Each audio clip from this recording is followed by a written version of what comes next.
Okay, my couture crafters, let's get into, I think this is day 3 and day 4 of this album.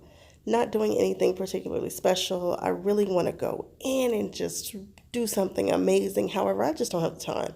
I don't know who told me to try to do a December daily in the first place. This is just something else added to my plate that I don't have any business trying to do.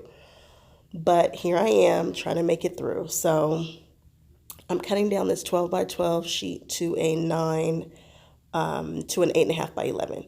And then I just run it through my printer. And I'm using a laser jet printer so that I can use my Mink to foil. I purchased some new carrier sheets from Joann's, and I'm hoping that that's going to get away from that wrinkly stuff that's happening there. I'm going to get it all together, I promise, at some point. I really like this album. It's an Ali Edwards album. It's 3 by 8. It's done. I didn't make it. It's already finished. And it comes with those page protectors, which I really like. Some of them are full length, and then some of them are half and maybe even thirds. I can't remember, but I know for sure there are some that are in half. And I'm excited to play with this. I would love to take the time to just go in on this album and do all kinds of weird and funky things. I don't have time, but I am enjoying kind of doing a daily journal about this because random stuff is happening. Like the other day, my tire was a square. It was making a noise. I'm donating these quilts. I'm really excited to see how fast and what it's like to bind them differently. And stuff is happening in my life leading up to Christmas. And so it's kind of interesting journaling it. I'll be exactly halfway through my master's program. It's interesting. So anyway, I did the same thing that I did for the other days. I printed it out with toner, and then I used my Mink, like my little mini Mink right there, to foil it. I'm using these paper pads to somewhat kind of sort of decorate, which I'm not even really doing. I'm just simply writing this story out.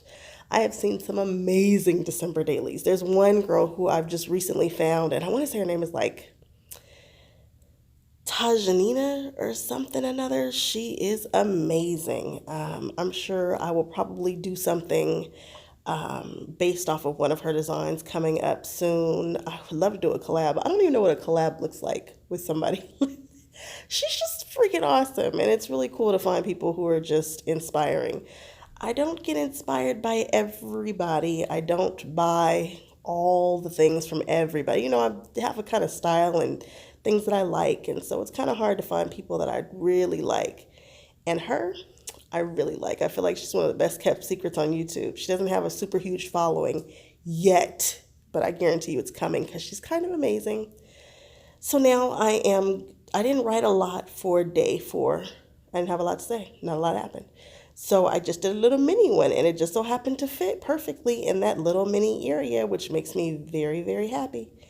And I'm just using some more plaid paper. I really wanted to go in on the 4th day. 4 is my favorite number. However, I just don't have the time to dedicate to this.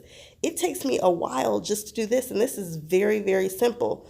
But by the time I run it through my Cricut, then run it through the Mink, and then try to video record it, then try to edit it, you guys, this is like hours of work on very, very simple tasks. But anyway, Stacy asked me to do an envelope tutorial, so here you go.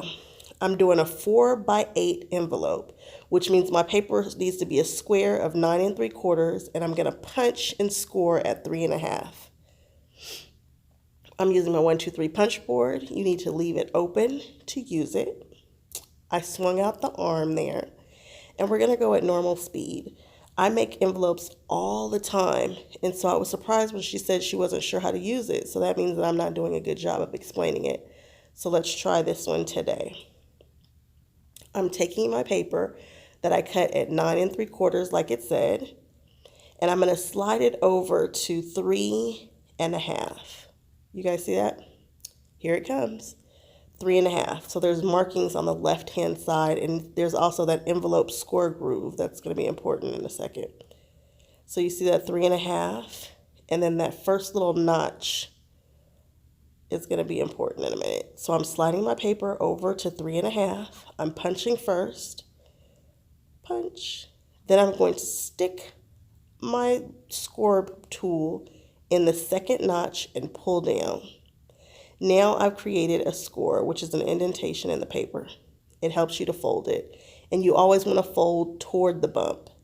Now I'm rotating my paper one turn, and now I'm going to line up that score line with that notch, that first notch there, except I'm going to make sure that the score line is just on the inside of it. I'm going to punch and pull again. I'm turning again, one half, well, not a half turn, a quarter turn.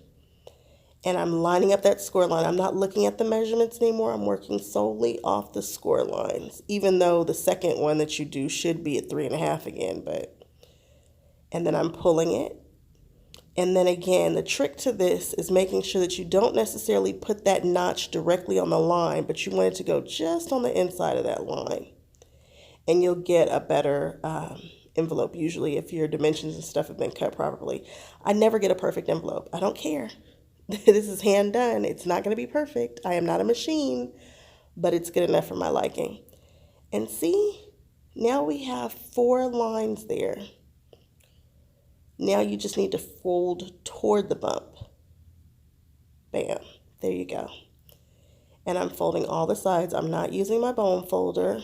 I do not use that bone folder there to scrape the card, because you'll end up leaving an indentation or a mark on there unless you're using a Teflon bone folder. It's the only bone folder to really burnish cards with.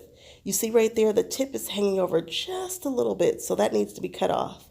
I do not measure it. I just throw it in my trimmer and take off what I think is enough. I'm using my Fiskars trimmer, which I quite enjoy. It's the one with the stable bar on it. And I'm not measuring. I'm just pushing that side all the way up, and I'm grabbing just enough for it to be able to close without any hindrance from the overhang. So see, now it does not come all the way up. Some people will freak out about the way that looks. It doesn't bother me not one bit. Again, these are handmade, and usually my envelope is custom to whatever my project is, so that's kind of neat in itself. So people really aren't looking at where it's cut off and if it comes to a point or blah, blah, blah. And sometimes when I'm feeling really fancy, I will do a liner. Ooh, that would have been pretty. But who has time? I didn't have time for that. So the card that I usually use to do my score tape flew somewhere, so I grabbed another one because I always have cards. And I'm using double-sided adhesive. And you see I'm just rotating it around, but I'm making sure that it's on the same side. So both of the tapes are on the left-hand side. You don't want to put tape on the other side. And we're going to do this again, and we're just going to rip it. And now, you guys know I have long nails, so you always have to have the tools to do the things when your nails are long, because I'm never going to cut them. And then I just use my pen blade to just lift up the release paper. Not a big deal. Even if you have short nails, getting that tape off is difficult. So I just peel it up there and then just push it down. And there we have an envelope. Now there's going to be a slight bit of overhang on the top. You see that? Just a little bit. And so I'm going to cut that off too. Now the size envelope that I used for this project was incorrect. And I had to make it a couple of times to get it right. So this is me looking for another sheet of paper to make the envelope out of, because that one was a little bit too big, which means now I need to make a card that fits in that envelope. And I think that needs to be about a 4x8. You have to remember, the envelope size is going to be different than the card size, which is what we originally chose the envelope from. So, for example, if you're making a card that's 3x3, your envelope cannot be 3x3, otherwise your envelope would not fit in there. I'm making a little circle so that I know where to punch my hole so that the envelope fits in this album. But you guys, so remember, the envelope is always going to be a little bit bigger than the card size. So if you want an envelope that fits in someplace, like right here, I needed a 3x8. I, didn't calculate that properly. All right, guys, I hope you learned something. I will talk with you all later. Bye-bye.